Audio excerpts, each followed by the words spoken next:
Hello everyone and welcome to my The Bold Fans channel. I hope everyone is having a wonderful day. Before we begin, please hit the subscribe button and give this video a thumbs up. Long golden rectangles were created on the polished floor of Eric Forrester's office at Forrester Creations by the afternoon light that came in via the big windows. As Eric was studying sketches for the next collection behind his desk, there was a gentle knock. He looked up, anticipating a report on the most recent board meeting from one of the designers or maybe Carter. Rather, a woman he had never met entered with a straight stance and a perfectly composed but slightly heavier look. Without a preface, Darcy introduced herself. She was the mother of Dylan. The name fell with a soft impact. In recent weeks, Eric had heard a lot of talk about the young woman who was Will's acquaintance and the new employee who had somehow become part of the family. She was courteous and a touch reserved, but that was all he had seen in their brief encounter. The atmosphere in the room appeared to intensify as her mother now stood in front of him. At first she didn't sit. As if to see if she would be let further inside, she continued to stand close to the door. Eric got up, pointed to the chairs across from his desk, and bided his time. Her hands were clenched in her lap when she eventually sat down. Neither of them spoke for a considerable amount of time. Then Darcy took a deep breath and started. Each of the measured sentences she used to tell him the truth fell like a stone dropped into quiet water. Darcy had met Eric years prior, long before Dylan had shown up in Los Angeles, during a brief but intense period of time when his marriage was struggling and his judgment was affected by both new temptations and old wounds. She hadn't pursued him for money or prestige. When she was young and working on the periphery of the fashion industry, the relationship seemed unique and intimate. It ended as silently as it had started. She departed from the city. She found out she was expecting a child. And she made a decision that shaped the remainder of her life. Dylan was raised by her alone. She just revealed to the daughter that her father was a man from a previous life, but she never gave her the whole tale. Darcy had seen her daughter develop into a young lady who exuded a restless need to fit in. Darcy had attempted to dissuade Dylan from traveling to Los Angeles. It was safer to bury the past. However, Dylan had persisted. The past had now followed her back to her house. Eric paid uninterrupted attention. The practiced calm of a man who had endured decades of family turmoil was evident in the stillness of his face. But behind his eyes something changed. All of his beliefs about himself as a father were upended by the idea that there was another child, one he had never held, led, or even known. He had brought up sons and daughters, fought for them, claimed them, and occasionally let them down. It was nearly impossible to process at one sitting the thought that one more had lived outside that circle, unseen. Darcy went on. She hadn't come to make any demands. She had no desire for money or fame. Dylan should have the opportunity to determine for herself whether or not the truth would enter her life, which is why she wanted Eric to know. Katie and the rest of the family were already keeping an eye on the girl, who was already involved with Will Spencer. When secrets were kept in the dark for too long, they had a tendency to blow up. This was one that Darcy had endured long enough. Eric posed the necessary queries. Specifics. The potential for proof. Darcy had expected them. She presented a little folder containing old photos, a faded letter she had never sent, and birth-related medical records. She made it obvious that if Eric needed certainty, she would not oppose DNA testing, but she did not force it onto the table. Her fingers squeezed over the folder's edge until the knuckles whitened, yet her voice remained steady. The office seemed smaller after she was done. Eric got up and moved to the window, gazing out at the city he had shaped with his ambition and fabric. He considered Thorne, Rick, Bridget, Ridge, and the complex web of duty and love that had shaped his decades. One more daughter. Without anyone being aware of the potential blood connection, a young woman had entered his firm and his family's tragedies. He pivoted back. He didn't become angry. He didn't brush her off. Rather, he posed the most important question. What did Dylan know? Darcy acknowledged that the girl had a suspicion. In recent months, Dylan had inquired about the Forresters, noted some similarities, and sensed an unexplained attraction that went beyond mere ambition. Darcy had sidestepped, postponed, and ultimately concluded that the truth could not wait any longer. The weight of the information fell on both of them, so she had gone to Eric before talking to her daughter. Eric asked for some time. He had to think things through and weigh the effects on all parties. Darcy concurred. After leaving her contact details, she got up to leave. She stopped at the door. She informed him that although Dylan was not flawless and that the girl had made mistakes and would continue to do so, she has a passionate heart and a capacity for loyalty that had been put to the test by years of feeling rootless. Eric wouldn't find a stranger if he decided to claim her. He would locate someone who had already started to show concern for the residents of this building, albeit in tiny ways. After Darcy went, Eric remained alone for a long while. He didn't make any calls. He didn't grab the phone to call Donna, Brooke, or Ridge. The information was still too personal and too unprocessed. He reopened the folder and looked at the pictures. A younger Darcy, with a smile that brought back a long-forgotten recollection. Baby with black eyes. A little girl in school is standing next to a small house. Then more contemporary pictures. Dylan as she appeared now, with the same determined jaw and gaze. He reflected on the discussions he had already had with the young lady. The quick conversations in the corridor, the courteous nods, the time she brought coffee to a late meeting and stayed just long enough to pose a thoughtful query regarding a design. He had recognized her potential. He hadn't seen any blood. Eric drove home in silence that night. Beyond the windows, the city lights were hazy. He went over every detail that Darcy had given him again, comparing them to the bits of memory he still had from that earlier period. He didn't want to acknowledge how well the parts matched. The reality had solidified into something inevitable by the time he arrived at the house. There were no simple answers in the days that followed. Eric set up a private consultation with a reliable doctor to talk about the potential for DNA testing. He verified the timeline by looking through ancient calendars and trip logs. He called Darcy again and asked more pointed questions about Dylan's education, background, and the reasons she had chosen Los Angeles in particular. Darcy responded without recoiling. She had never tried to take advantage of the relationship. All she had done was do her best to raise her daughter and prayed that the past would stay silent. Unaware that the ground beneath her had already changed, Dylan carried on with her work at the company. In meetings, she saw that Eric was paying closer attention to her. When he thought she wasn't looking, she caught him examining her face. She felt uneasy about the attention. If she was being honest, she had come to Los Angeles in search of opportunity and a feeling of belonging. She was taken aback by the quiet intensity with which the patriarch of Forrester Creations regarded her. It was in a peaceful park corner, far from the fashion area, that Darcy finally told her daughter the truth. Dylan listened as calmly as her mother had in Eric's office. First came shock, followed by a flurry of inquiries and a convoluted stillness that lasted for several minutes. She had always sensed that something was lacking. She had sensed it in the empty space at family get-togethers that never completely belonged to her and in the way other people talked about fathers. The place now had a name, a face, and a history that stretched all the way to the core of the world she had attempted to penetrate. Dylan's initial reaction was rage, at the years of concealment, at the abrupt change, and at the prospect that her position at Forrester may now be viewed as something that wasn't earned. Fear followed. What if she was turned down by Eric? What would happen if the family banded together? What if Will's perception of her changed after the truth was revealed? And a thin thread of optimism beneath it all. The notion that she may actually fit in somewhere, not as an outsider who had barely made it in, but rather as someone who had always, without realizing it, had a claim.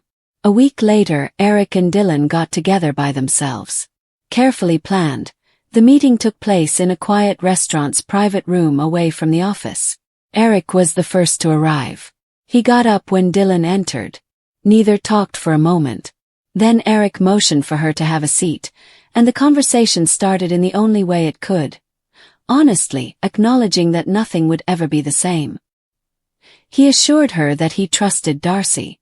The date and the resemblance already bore their own weight, he said, but if she needed complete assurance, he would take the test. He explained to her that being a father had never been just a label. It had been a sequence of decisions, some good, some bad, all obligatory. He would meet her there if she wanted him to be more than just an employer. He would give her time if she needed it. He would also respect her desire for nothing more than their current working relationship. With her hands clasped around an untouched glass of water, Dylan listened. She inquired about his other offspring. She inquired about the experience of starting the business from scratch. She inquired as to if he had ever considered the possibility that the fleeting bond he hardly remembered could have produced a kid over those distant months. Eric gave as thorough a response as he could to each inquiry. He didn't act as though the past had been flawless. He did not provide simple consolation. He just took a seat across from her and let the truth to fill the void between them. Something irreparable had taken hold by the time they exited the restaurant. Dylan still needed to decide how much to tell Will, how to deal with Katie's mistrust, and whether to notify the larger family about the relationship or keep it a secret for a little longer. Ridge's complex sense of legacy, Forrester creations, and the never-ending web of relationships and conflicts that shaped their world were all factors Eric still had to take into account. However, the central fact was no longer a part of the shadows. The facts gradually came to light over the next few weeks. What they both previously felt was confirmed by a private DNA test. Dylan was originally introduced by Eric to a select group of reliable individuals. Stunned silence, tentative acceptance, and in some cases, quick calculations about the revelation's implications for inheritance and power were among the reactions. Dylan was on a tighter rope than before, torn between the need to assert her position and the worry that doing so might jeopardize the tenuous independence she had struggled to achieve. Darcy did not push or retreat. Instead, he remained a constant presence. She had fulfilled her purpose. The man who had never realized he was a parent again, and her daughter shared the remainder. For his part, Eric started the gradual process of discovering more about Dylan than just their common ancestry. He observed her aptitude for self-defense and loyalty, her design instincts, and her intransigence. The way she examined a sketch, the way she stood her own during a challenging conversation. He noticed reflections of himself in unexpected places. The narrative did not end satisfactorily. Seldom do soap operas survive. There were still conflicts, miscommunications, and times when the pressure of new realities caused old scars to re-emerge. Katie became more protective of Will. Eric was unable to completely anticipate the layers of history that Ridge's response conveyed. The idea that the young woman he had been close to was also his grandfather's child in a way no one had predicted put Will himself at the center of a new storm. However, a more subdued river flowed beneath the unavoidable drama. Eric had devoted his entire life to creating a family that was both durable and complex. One more life, one more set of questions, and one more opportunity to do something correctly had added to that family. After coming to Los Angeles with nothing but her own willpower, Dylan discovered that she had a name and a past she never would have imagined. The years of absence persisted despite Darcy's eventual admission of the truth.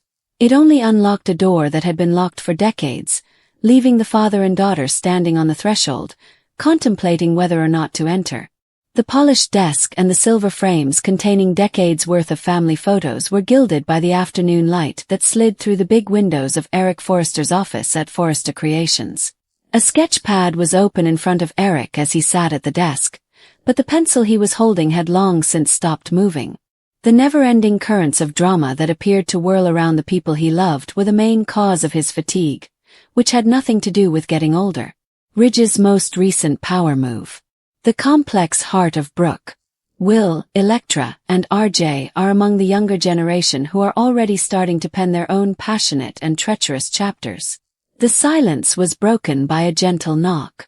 "Come in," Eric yelled, anticipating Donna or Carter. Neither was the woman who entered the room. Her brown hair was pulled back in a simple twist, and she appeared to be in her late 40s or early 50s. Her eyes conveyed a deep, personal tiredness mixed with determination. Her well-tailored navy outfit gave the impression that she had tried, yet her hands were trembling slightly, indicating that she was nervous. "Mr. Forrester," she said. She spoke in a low, steady voice. "Darcy is my name. Whitman Darcy. I'm Dylan's mother." Eric's look changed from one of courteous attention to one of sincere wonder. In recent weeks, he had heard the name Dylan quite a bit. The girl Katie Logan Spencer viewed with mistrust, Will's new buddy, and the young woman who had been living in her car. He got up and pointed to the chairs across from his desk. "Please, take a seat.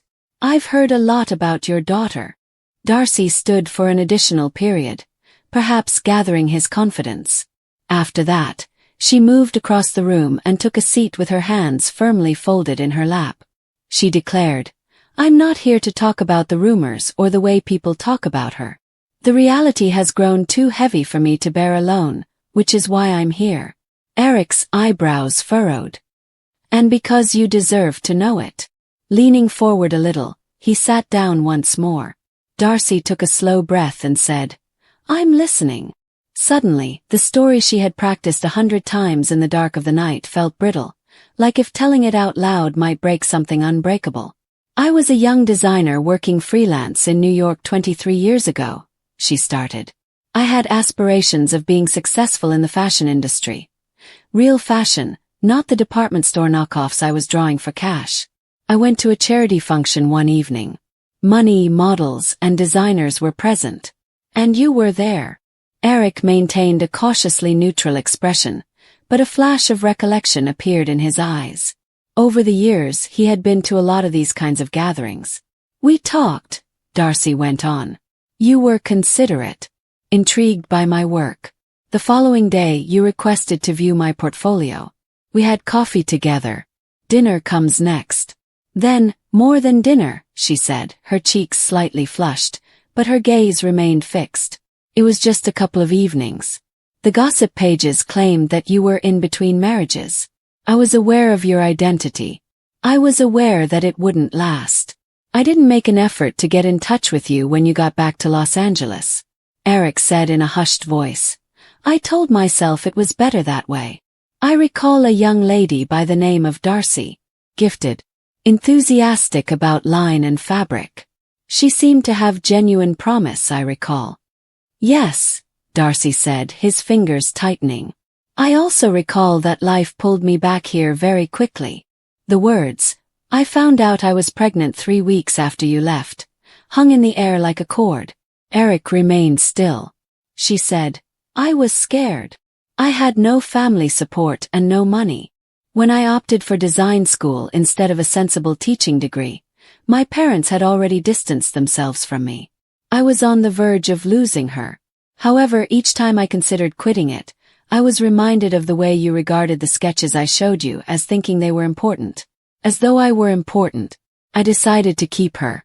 Melissa Dylan Whitman is the name I gave her. She now goes by Dylan." Eric's palm had wrapped around the desk's edge. "She always has." His face had lost its color, making the lines of aging more noticeable. "You're telling me that Dylan is my daughter," he whispered cautiously. "Yes." A thick, tense silence fell between them. The indifferent beat of the city persisted outside. Time seemed to have stopped inside the office. Eric got up and moved to the window, gazing out at the skyline without actually seeing it. His thoughts whirled throughout the years, the children he already had, the grandchildren, the intricate network of devotion and affection that characterized the Forrester name. One more kid. He had no idea there was a daughter. While he sat in this same office drawing gowns that cost more than most people made in a year, a young woman had been sleeping in her car. "Why right now?" Finally, without turning, he asked. "After all this time, why?" Darcy's tone became softer. "Because she requires her dad. Additionally, she is starting to be torn apart by the mistrust and criticism of those around her. Dylan is a threat, according to Katie Logan. Some whisper that she is unstable and that she wants Will Spencer's money or his reputation. She is unknown to them." She hesitated before continuing. "I raised her alone. They don't know what she's survived. I had 2 jobs and occasionally 3. When the rent got unaffordable, we relocated frequently. The security your other kids took for granted was never available to her. Despite this, she was raised with kindness. Imaginative. In a good way, stubborn. When she traveled to Los Angeles searching for an opportunity in the profession, I didn't try to stop her. I ought to have. The city is more difficult than she anticipated. In the end, she lived in her car. She has experienced humiliation, suspicion, and false accusations. She has never once asked me who her father was, despite everything. Eric turned. She stopped asking years ago. Unshed emotion glowed in his eyes. Is she aware that you are here? Well, she would never consent to it. She feels pleased. She doesn't want sympathy, unexpected fortune, or a last name that gives her access to opportunities she hasn't earned. Eric went back to his chair and sat down heavily. But I can't watch her struggle any longer while the man who helped create her sits only a few miles away, unaware. In that moment, he appeared older. Not the refined patriarch of Forrester Creations, but a man facing the fallout from a decision made a long time ago.